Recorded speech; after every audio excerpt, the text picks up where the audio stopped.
নমস্কার। টুকরো কথায় রামায়ণের পরের অংশ নিয়ে আসলাম।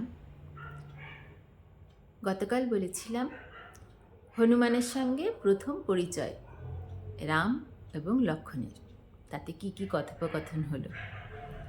তখন আমি বলেছিলাম যে হনুমান, সুগ্রীব, বালি এরা হয়তো বা বানর নয় বা মাঙ্কি নয়, তারা বনচারী কোনো এক জাতি। রামায়ণের বিভিন্ন জায়গায় এর উল্লেখ রয়েছে।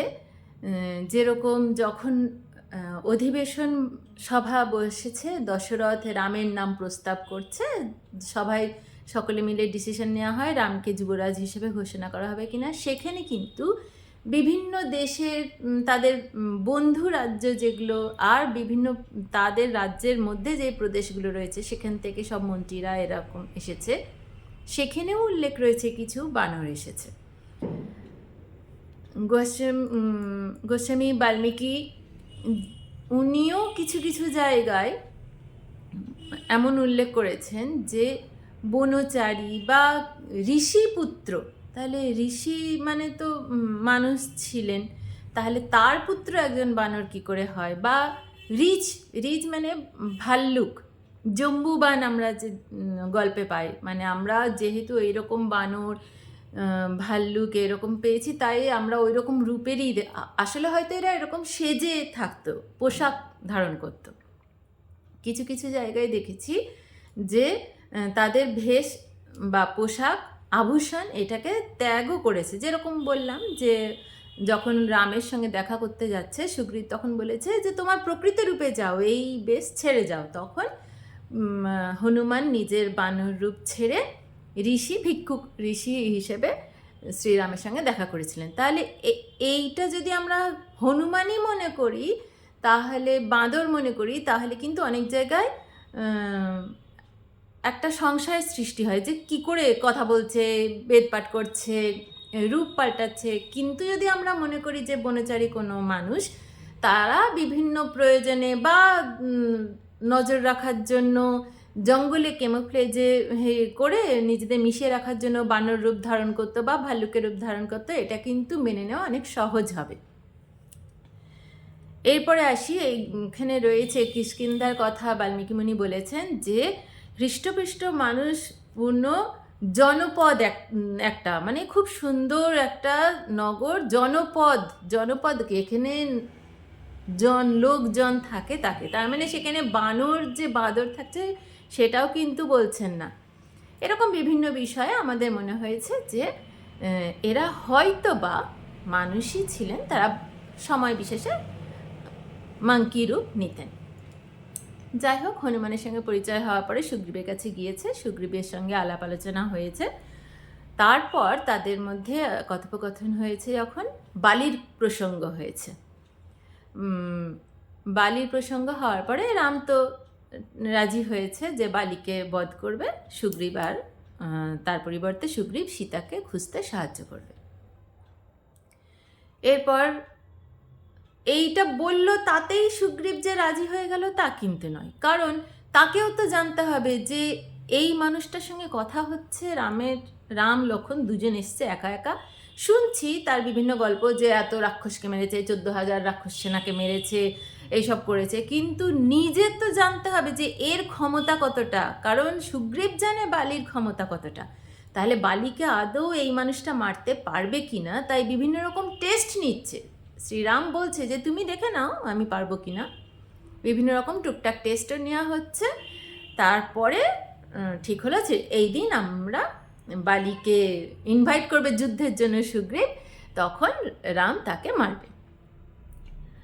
তখন এই ঠিক করে বালিকে একদিন বালির বাড়ির সামনে গিয়ে সুগ্রীব তাকে মানে কি বলে উত্তেজক কিছু কথা বলে তাকে ডাকছে যুদ্ধ করার জন্য। বালি ভাবছে যে আমার কাছে কিছুই পারে না, আর এ আবার এসছে আমাকে লালকারছে। বালি বেরিয়ে এসেছে, তার সঙ্গে যুদ্ধ লেগেছে। এবার এমন হুবহু এক দেখতে, রাম তো চিনতেই পারছে না কোনটা বালি কোনটা সুগ্রীব, কাকে মারবে। আর যখন মারপিট হচ্ছে দুজনের মধ্যে, প্রবল সংগ্রাম, ধুলো উড়িয়ে রাম তো আর বুঝতেই পারছে না। শেষে এমন অবস্থা, সুগ্রীব কোনো ক্রমে নিজেকে বালির বাঁধন থেকে ছাড়িয়ে পালিয়ে আসে, নিজের প্রাণ বাঁচিয়ে পালিয়ে আসে। এসে তো এবার খুবই রাগত অবস্থায়, যে বলেছিলে মারবে বালিকে, তুমি তো যুদ্ধের মাঝখানে গেলেও না আর কিছুই করলে না, বালিকে তুমি মারলেও না। তখন রাম বলছে, আমি মারবো কি করে, আমি তো বুঝতেই পারছি না কে বালি কে সুগ্রীব, আমি তো দুজনের মধ্যে কাউকে আলাদাই করতে পারছি না। তখন সুগ্রীব একটু শান্ত হয়েছে, যে না, এই জন্যেই মারতে পারিনি, কাকে মারবে, তারপর হয়তো আমাকেই মেরে ফেললো। তখন রামই একটা বুদ্ধি দিলেন, একটা মালা দিয়েছেন, যে এইটা পড়ে থাকবে, তাহলে এইটা দেখলে আমি বুঝবো যে এটা সুগ্রীব আর ওইটা বালি। তার কিছুদিন বাদে আবার গিয়েছে, আবার সুগ্রীব বালিকে ডাকছে, রাম নিজের পজিশনে রয়েছে।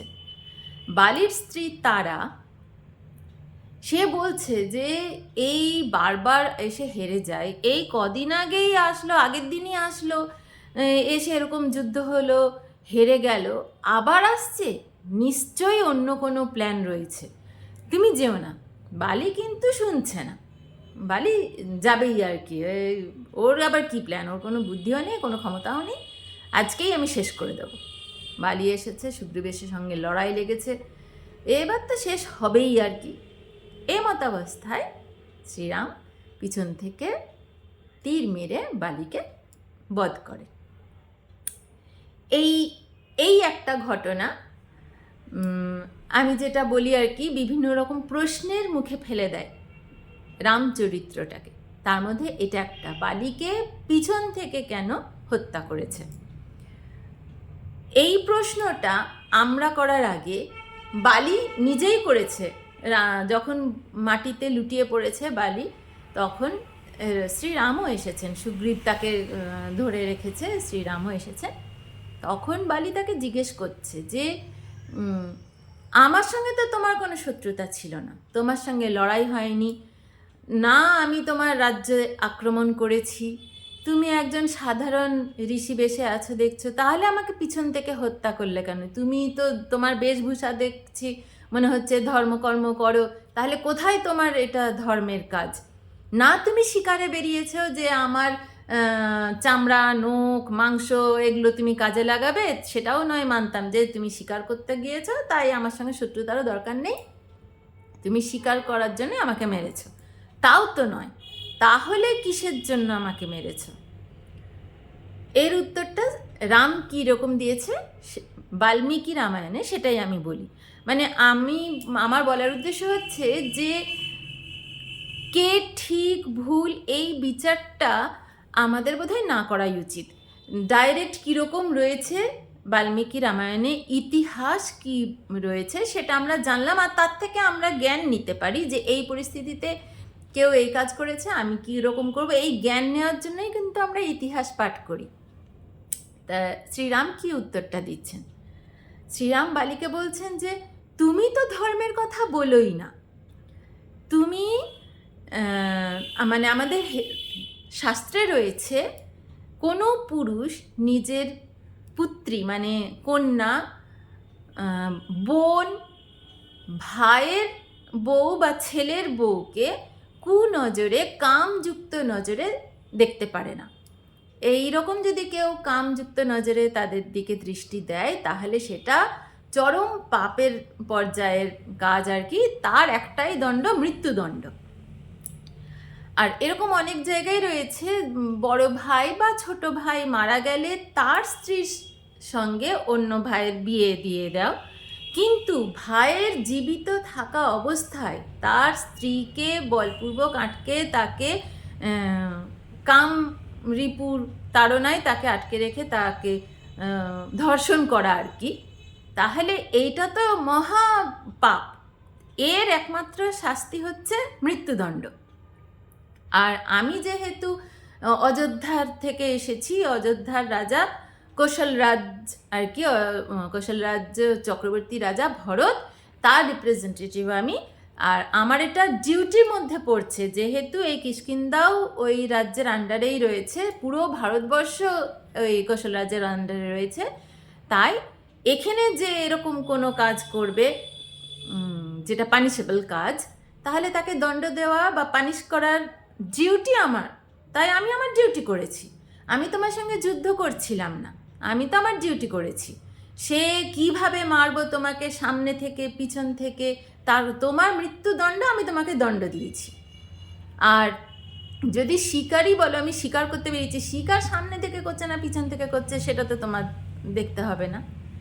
এখন তোমার ডিউটি হচ্ছে, যদি কোনো ক্রিমিনাল, তাকে যেই শাস্তিটা দেওয়া হচ্ছে, সে যদি নিজে দোষ স্বীকার করে শাস্তিটা মেনে নেয়, তাহলে শাস্তিটা পেল, তার পাপ ফল যেটা, সেটা আর সে ক্যারি করছে না, ওইখানেই শেষ হয়ে যাচ্ছে। তাই তুমি যদি তোমার ভালো চাও, তাহলে তুমি এই স্বীকার করে নিয়ে নিজের শাস্তিটা তুমি মেনে নাও, তাহলে তোমার আর পাপ থাকবে না, যা করেছ পাপ ফলটা এখানেই শেষ হবে। আর রাজারও, মানে কোনো রাজা বা যে দণ্ড দেবার মতো পজিশনে রয়েছে, সে যদি কোনো এরকম ক্রিমিনালকে শাস্তি না দেয়, তাহলে সেই পাপের অংশীদার কিন্তু ওই রুলারও হবে, মানে রাজাও হবে। তাহলে এরকম রাজা জেনে শুনে একজন দোষীকে যদি শাস্তি না দিল, তাহলে তার শাস্তির ভাগ সে পাবে বা পাপের ভাগটা সে পাবে। রাজা হিসেবে সেটা কখনোই অ্যাকসেপ্টেবল নয়, কারণ সমাজে তাহলে বাজে মেসেজ যাচ্ছে, একজন রাজা দোষীকে ছেড়ে দিচ্ছে, সমাজের পক্ষে ক্ষতি। এইটা যাতে না হয়, তাই রাজার কাজ তিনি করছেন, দণ্ড দিচ্ছেন, এই দোষে তোমাকে এই দণ্ড দেওয়া হয়েছে। আর তুমি তোমার পরজন্মের জন্য যাতে ওই পাপের ফলটা ক্যারি না করো, তার জন্য তুমি এখন স্বীকার করে নিয়ে তোমার শাস্তিটা মেনে নাও। তখন বালিও বুঝতে পারছে যে হ্যাঁ, এটা আমার তো অন্যায়, স্বীকার করছে। ততক্ষণে তার স্ত্রী তারাও খবর পেয়েছে, সেও ছুটে এসছে, এসে প্রথম কথা এটাই বলছে যে এটা তো হওয়ারই ছিল, তোমার যেটা কর্ম ছিল তাতে এটা তো তার ফলস্বরূপ হওয়াই ছিল। মানে তার স্ত্রীও জানে যে আমার স্বামী এরকম কাজ করছে, তাহলে একদিন না একদিন তার ফলটা তাকে পেতে হবে। তাই এই বিষয়ে বাল্মীকি কি লিখেছেন আমরা সেটা শুধু আলোচনা করতে পারি। দোষ বা ঠিক ভুল এটা আমরা নিজের কাছে ধারণায় রাখাই ঠিক আছে, ভুল করেছেন কে ঠিক করেছেন। জাস্ট আমার উদ্দেশ্য ইতিহাস জানা এবং সকলকে জানানো, সেটা আমি করছি। এরপরে বালিকে মারার পরে তখন বর্ষাকাল শুরু হয়েছে। তখন তো বিভিন্ন জায়গায় যাওয়া, খোঁজ করা, এটা একটা প্রতিকূল পরিবেশ। তাই ঠিক হয় মিটিং করে যে এ বর্ষাটা শেষ হলে তারপর সবাই মিলে খোঁজ করতে যাবে। শ্রীরাম আর লক্ষ্মণও অপেক্ষা করতে লাগলো বর্ষা ঋতু শেষ হবে তারপর। আর এই সবে রাজত্ব পেয়েছে সুগ্রীবকে রাজা করে দেওয়া হয়েছে। বালির ছেলে অঙ্গদ, সে কিন্তু তার মনের মধ্যে রয়েছে যে আমার বাবাকে ঠকিয়েছে, যখন তখন আমাকেও মেরে ফেলতে পারে আর কি, এরকম। সেটা পরবর্তীকালে আবার হনুমান তাকে নানাভাবে বুঝিয়ে নিয়ে এসেছে। কিন্তু প্রথম কিন্তু একেবারেই প্রথম দিনেই বাবাকে মেরে দিয়েছে, আবার এর ভক্ত হয়ে গেলাম, এরকম কিন্তু নয়। সুগ্রীব বেশ রাজৈশ্বর্য পেয়ে একদম চিল মুডে রয়েছে, রোজ পার্টি চলছে আর কি, এরকম সবে রাজা হয়েছে। তারপর বর্ষা যখন শেষ হয়, তখন দেখছে শেষ হয়ে গিয়েছে, সুগ্রীব ভুলেই গিয়েছে, সীতাকে খুঁজতে হবে তার মাথাতেই নেই। শ্রীরাম এদিকে বলছে যে আমি তো বসে রয়েছি, সুগ্রীব ভুলে গিয়েছে। লক্ষ্মণকে তখন পাঠাচ্ছে সুগ্রীবের রাজসভায় যে যাও, তাকে মনে করিয়ে এসো যে যেই পথে বালি গিয়েছিল তুমি কিন্তু সেই পথে যেও না, বালির সঙ্গে পিছনে পাঠাতে কিন্তু আমার 1 সেকেন্ডও টাইম লাগবে না। তুমি নিজে কথা দিয়েছিলে সীতাকে খুঁজবে, আজকে ভুলে গিয়েছো। মানে তারা যে কন্ট্রাক্ট মতো ঠিক হয়েছে, একজন আরেকজনকে সাহায্য করবে, আরেকজন রাজত্ব পেয়ে ভুলে গিয়েছে। রাম কিন্তু ওইখানে থেমে থাকেনি, অতক্ষণ অপেক্ষা করেছে বর্ষা ঋতু যাবে, তারপরে আবার কাজ হবে। তাই এদিকে বর্ষা শেষ হওয়ার পরে রাম এবার কিন্তু রেগে গিয়েছেন, রেগে গিয়ে সুগ্রীবের কাছে মেসেজ পাঠিয়েছেন। তারপর আবার হনুমানের উপস্থিতিতে লক্ষ্মণ এসে রামের মেসেজ দেওয়াতে হনুমানও তখন বোঝায় যে হ্যাঁ এটা কিন্তু ঠিক হচ্ছে না, আমাদের কিন্তু ডিউটি এখন, আমরা কথা দিয়েছিলাম, উনি আমাদের সাহায্য করেছেন, এবার আমাদের খোঁজ করতে হবে। তারপর তারা বিভিন্ন ট্রুপ ভাগ করে দেয়, একটা দল উত্তরে যায়, একটা দল দক্ষিণে যায়, একটা দল পূর্বে, একটা দল পশ্চিমে, এইভাবে গিয়ে চারিদিকে ছড়িয়ে পড়ে বানরেরা সীতার খোঁজ করতে, রাবণ কোথায় নিয়ে গিয়ে থাকতে পারে। এই খোঁজ পর্যন্তই আজকে থাক, পরবর্তী গল্প আরেকদিন।